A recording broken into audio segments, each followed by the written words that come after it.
Hey guys, today I want to show you guys my Hammer of the Ancients build. He is a level 91 Barbarian, and I am going to start off by showing his skill tree. For the basic skill portion of the tree, you want to pick up Flay with Enhanced Flay and Combat Flay.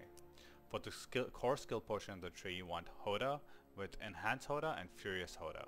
You also want to pick up Pressure Points and Endless Fury. You want to put 3 points in each of these. You want to pick up Rallying Cry and Challenging Shout along with Enhanced Rallying Cry and Tactical Rallying Cry, and Enhanced Challenging Shout and Tactical Challenging Shout. Now you only put 1 point in all your shouts and you get the remaining points through your gear. And now to come to this portion, you want Warcry, you want Enhanced Warcry, and you want Mighty Warcry. Along with that, you want the passive of Swiftness as it helps with clear speed. You want Booming Voice as your build revolves around having 3 shouts and reducing its cooldown. And you want to pick up Prolific Fury for extra fury generation. You need to put 1 point in this to unlock this. Now in this portion of the tree, you want to pick up Hamstring, you want to pick up No Mercy and use that tech. Basically your build applies bleeds, and because you have a bleed on the target, it slows them, and then you get the extra 9% crit on the target with No Mercy. Along with that, you want Pit Fighter and you want to put Slaying Strike. Now Slaying Strike is a filler point. You can actually remove this and put it anywhere you guys like. I found this to be the most useful. For your ultimate, you want Wrath of the Berserker with its points, and you want Unbridled Rage as your main point. Now let's move on to his gear. For your helm slot, you want cooldown reduction, you want maximum fury, you want total armor and max life, along with the aspect that gives you additional armor when you're dealing damage.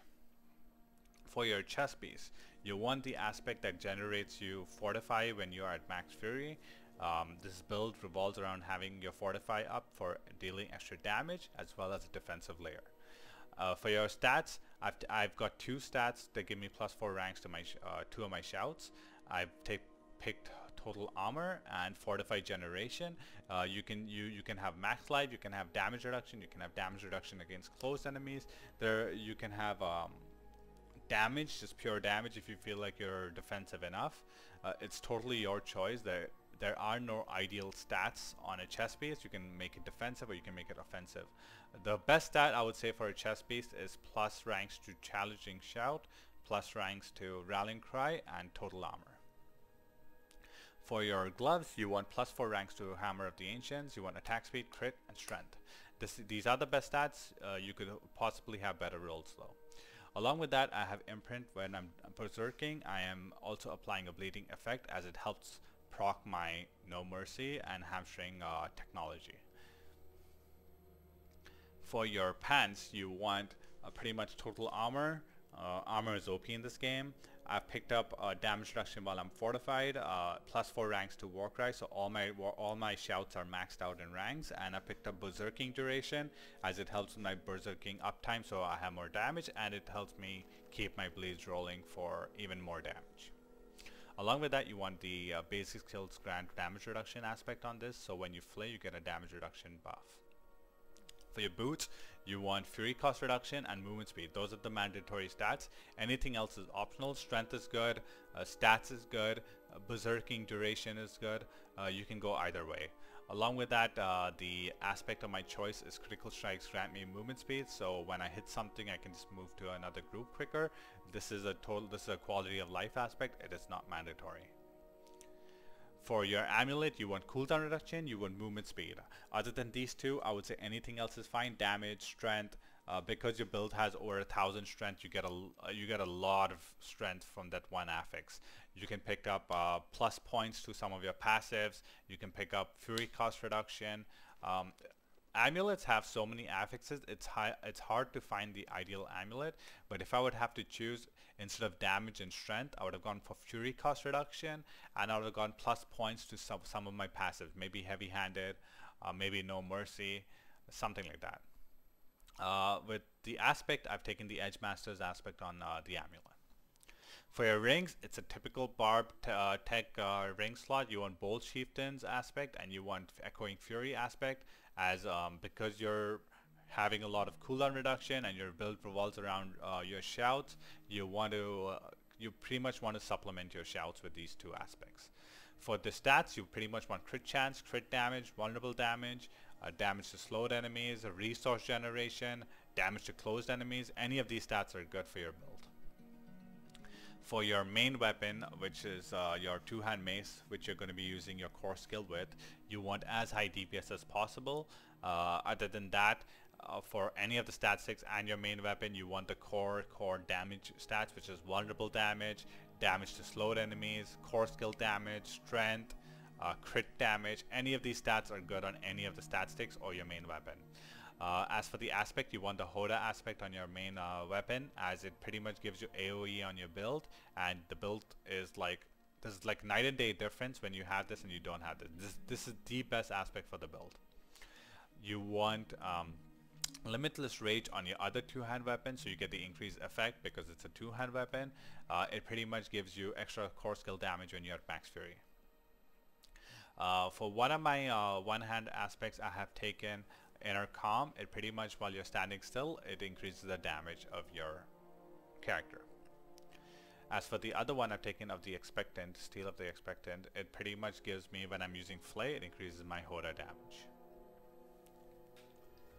For your Paragon board now, I am going to show you guys my tree. In this tree, it's pretty standard. You can go whichever way you want. I would just say that the main things about a Paragon board are the glyph sockets. So you want to pick up Territorial, you want to pick up Martial. Martial is going again with your shout technology. It pretty much gives you cooldown reduction on your shouts. The only legendary node I think worth picking up for a Barbarian at this point, at least for this build, is Warbringer. It gives you Fortify effect, and you've already picked up Fortify damage reduction, so it's nice to add to that. You want to have Wrath. Wrath is one of the best glyphs you can have. You want to pick up Undaunted, as it again helps you with Fortify. It buffs your Fortify, like gives you more damage, and it gives you damage reduction, which is nice. You want to pick up Exploit, which is pretty much for more vulnerable damage, and it also helps apply vulnerable. And the last one is Imbiber. It is practically, it gives you extra damage while you're healthy, and the way it works is if you're over 80% health, it gives you extra damage, and 95% of the time you're going to be over that much HP. It also buffs your potion healing, which is a nice effect, additional effect. I am going to put my Paragon tree and my skill tree in the description to help you guys look at it at your own convenience. As for my gear, it's pretty much like I would say like 92% best in slot. I think I have room for improvement. I could get better rolls, I could get ideal stats on certain items, I could get higher DPS on some of the weapons. But as you look at my gameplay footage, it is more focused on showing you guys how the build works rather than showing you guys its clear speed. So please keep in mind, I've also shown you guys a dungeon that is three levels higher than me, just to show you like an ideal setup. I don't want to cheese and show you guys level ranges below me to do more damage, or try to clear a dungeon quicker and skip half the mobs.